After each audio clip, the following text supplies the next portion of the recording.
Hey guys, so today I thought I'd make a follow-up video on my Tomorrowland festival review. This is different though, so I'm just going to be talking about what I think they did right and what I think other music festivals during the time of COVID can learn from them. It's going to be probably a while before big festivals come back, so the more these companies can learn to diversify and how to use technology to their benefit, I think will be a good thing. So come on, let's go and let's check it out. Now, for those of you that don't know, maybe missed my first review, so Tomorrowland is a very big festival company for EDM music worldwide. It's probably one of the biggest. They have radio stations. They have, they throw big festivals. They have them all over the place, different countries. They have branches that they also kind of do affiliate parties with them under their name. So they're huge, right? Recently, they did a digital festival, something very different than all the previous companies. And I figured today, let's talk about it. It's what they did right. I mean. If this video helps encourage some of these other companies to do the same thing, I figured, hey, let's do it, right? The things I really liked about the menu was that it had like a very game-like environment. It really reminded me of Mario World, and I thought it was really cool, right? I mean, you're in there, you're having fun, you're kind of navigating around. Imagine if other festival companies can copy that, like, EDC, from Insomniac, or even some of the local Bay Area ones, LA ones, wherever city you're in, right? It's as simple as hiring a programmer, get them in there, make it happen, right? Find a studio, do some green screen recordings, and plug them all in, and then you have a much more interactive experience. I don't think people are gonna have a hard time paying $20 for another festival in a similar format. As long as you're guaranteeing a certain level of quality, you're guaranteeing some live performances and a nice digital show. For someone who's stuck at home that can't really go out to a big festival, I think it's a good thing. I mean, you gotta remember, the average price of that Tomorrowland party was only $20. $20, American money, like $25 to $15, depending if you got a one day or two.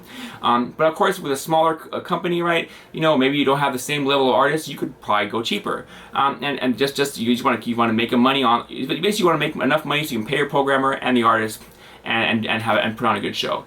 Right now, when we're looking at like performances, right, on Tomorrowland, they have these grand stages, right? They're virtual stages, right? But if you were, just watching it, maybe you weren't paying attention, you might have just thought it was a replay of an actual festival, right? Because, they had a virtual crowd, kind of Sims thing going, and that really helped create that experience for you. And these things aren't that expensive. You can get a graphic designer, maybe a kid fresh out of college, even if you want to do it that way, and you don't have to charge an arm and a leg to get these things done. Tomorrowland, the reason why they did so many packages is because that was a tradition of their festival, but not everyone's like that, right? Some people have camp out festivals like Dirty Bird, and so you can take this format and do all kinds of stuff with it. People like things they can become involved in, right? So when you're watching like Tomorrowland Festival, say, versus, the EDC ones, even though the EDC one was free, and I think it was a good experience because they weren't charging anybody, right? But, you can't really engage in that, right? Because there's, unless you hop on the YouTube chat, or, but you're not really like part of like there's no fairground, right? Because you're obviously just watching them stream it live. By having a digital format with the game, you do get that live experience, and it makes you feel like you're taking part of something versus just watching a stream on the computer. And I think it's a good concept. I mean, and plus another thing I've really been thinking about this last week or so is, think of how many of us want to go overseas to a festival, right? And we just can't. Maybe it's too expensive. Maybe it's just or it doesn't work out for our vacation time. Offering a digital option allows you to experience all of those things without actually being there. So it can actually save, for the people that can't afford to go there in person, it will allow them to watch it at home, right? And that's only going to increase their income, because it's not going to cannibalize, because it's going to be a different person. The person that wants to go there and party is still going to go. The one that it can't go and wants just to get something of it can pay that $20. It makes a lot of sense, right? Now, another aspect I was thinking that they could take it with these kind of formats is, picture, they could actually create like almost like a program that you could buy. And basically every 6 months, they just have a whole bunch of new sets. So like a video game, you could basically purchase the new sets. To me, maybe it's just a tech nerd in me, but I feel like that's a really smart idea, right? Because especially now with COVID and even after COVID, for those that can't travel these parties, it allows them every 6 months to get a whole bunch of new live sets that they can kind of experience in a virtual world, and just have that experience. And I think that's a pretty cool thing. this is obviously more of a wish list, obviously, because I'm basically hoping they'll do these things that kind of create this experience for us out there in the long run. But I thought I'd share my ideas. My ideas. I mean, blah blah blah. I do stutter, yes. But I mean, basically, I thought I'd share these ideas because in the end, you know, I mean, it will be beneficial to us as customers, right? They might be able to see a new stream of income they can make as well, and it'll be a fun thing overall. So let me just wrap up my ideas and.